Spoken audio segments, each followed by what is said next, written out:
Hey everybody, welcome back to your channel. Let's crack judiciary. I hope you all are doing well. So without taking too much time, बिना किसी और time के लिए हुए, let's start section 42. Arrest on refusal to give name and residence.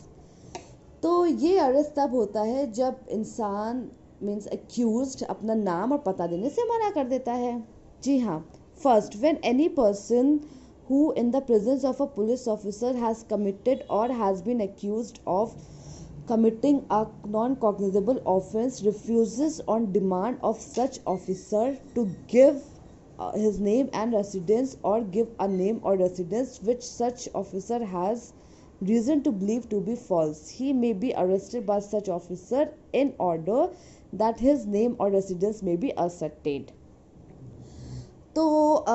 ऐसा होता है कि जब कोई एक्यूज्ड पुलिस ऑफिसर के सामने जब किसी पर्सन ने कोई अपराध किया हो, नॉन कॉग्निजेबल या कोई भी अपराध किया हो और पुलिस ऑफिसर ने उससे उसका नाम और पता पूछा हो और उसने मना कर दिया हो,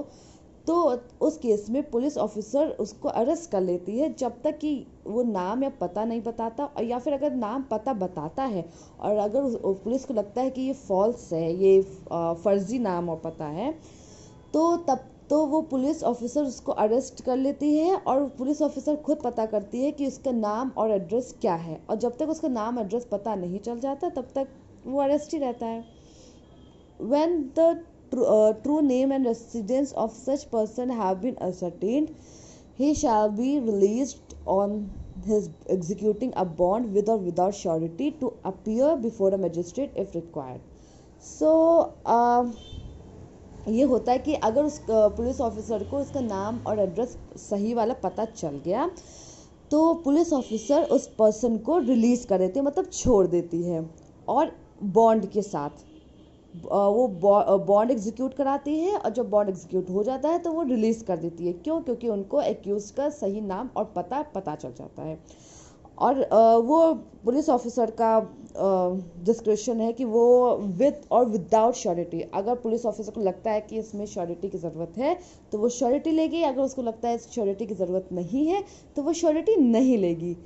to appear before a magistrate if so required. So अगर पुलिस ऑफिसर को ये लगता है कि इस एक्यूज्ड को मजिस्ट्रेट के सामने प्रेजेंट करना चाहिए तो वो प्रेजेंट करेगी, अदरवाइज नहीं. Provided that if such person is not residence in India, the bond shall be secured by a surety or sureties residence in India. So guys, it happens when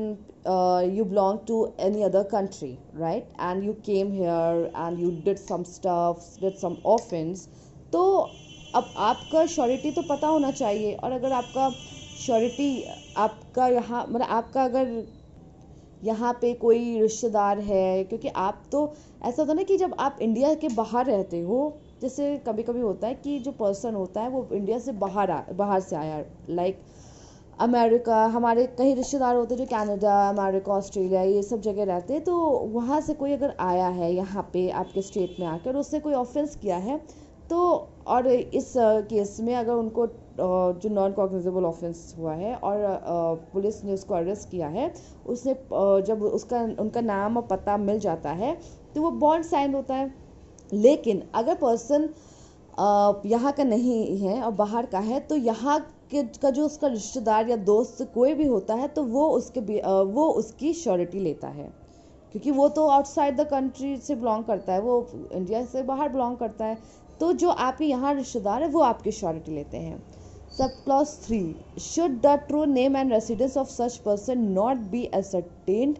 within 24 hours from the time of arrest, or should he fail to execute the bond, or if so required to furnish sufficient surety, he will be forwarded to the nearest magistrate having jurisdiction. तो इसमें ये दिया गया है कि अगर 24 घंटे में उसका नाम नहीं पता चलता है, उसका नहीं पता चलता है, या फिर वो 24 घंटे के अंदर एक बॉन्ड को एग्जीक्यूट नहीं कराता है, तो और if so required to furnish sufficient surety he shall be forwarded to the nearest magistrate having jurisdiction. तो जब उसको पुलिस ऑफिसर को 24 घंटे में उसका नाम पता नहीं पता चलता है या वो बॉन्ड एग्जीक्यूट नहीं कराता है और सफिशिएंट श्योरिटीज़ अगर होती हैं तो वो मैजिस्ट्रेट के पास पुलिस ऑफिसर ले जाता है। बॉन्ड नहीं है और वो पता नहीं चला है तो तब उस केस में मैजिस्ट्रेट के पास ले जाता है, जो विद इन लोकल जुरिडिक्शन, जो मैजिस्ट्रेट जो वहाँ की जुरिडिक्शन को कवर करता है उस मैजिस्ट्रेट के सामने ले जाता है, ताकि आगे की फर्दर प्रोसीडिंग फिर मैजिस्ट्रेट पे रहती है कि वो क्या करते हैं। Okay, so guys I hope, चलिए एक और समझ लेते हैं। Section 44, arrest by magistrate. So अब देखिए, अरेस्ट आपको पता है, ये अरेस्ट बाय मैजिस्ट्रेट मतलब मैजिस्ट्रेट कब अरेस्ट कर सकता है, तो ये भी देख लेते हैं। When any offence is committed in the presence of a magistrate whether executive or judicial within his local jurisdiction, he may himself arrest or order any person to arrest the offender and may thereupon subject to the provision herein contained as to bail commit the offender to custody. सो ऐसा कभी होता है कि अगर magistrate कहीं जा रहा हो और उसने अपने सामने कोई अपराध होते हुए देखा है, राइट, कि आप कहीं जा रहे हो and being a magistrate, if I am going and on my way I have seen सम,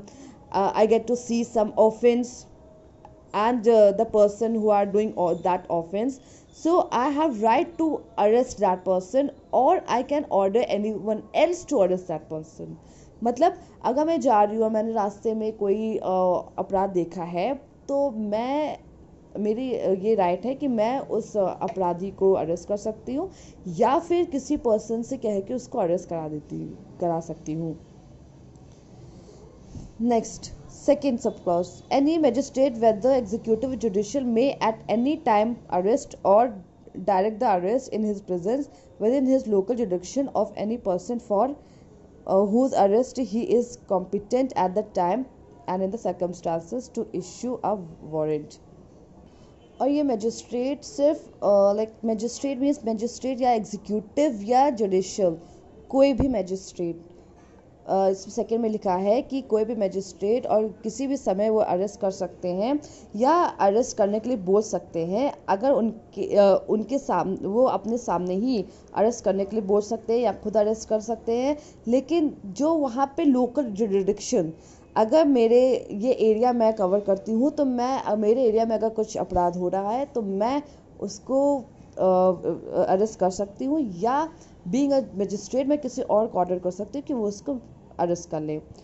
और if of any person for whose arrest he is competent at the time and in the circumstances to issue an warrant। तो ये परिस्थितियों पर depend करता है कि वो कैसे चीज़ें उसके सामने हो रही हैं और उस समय वो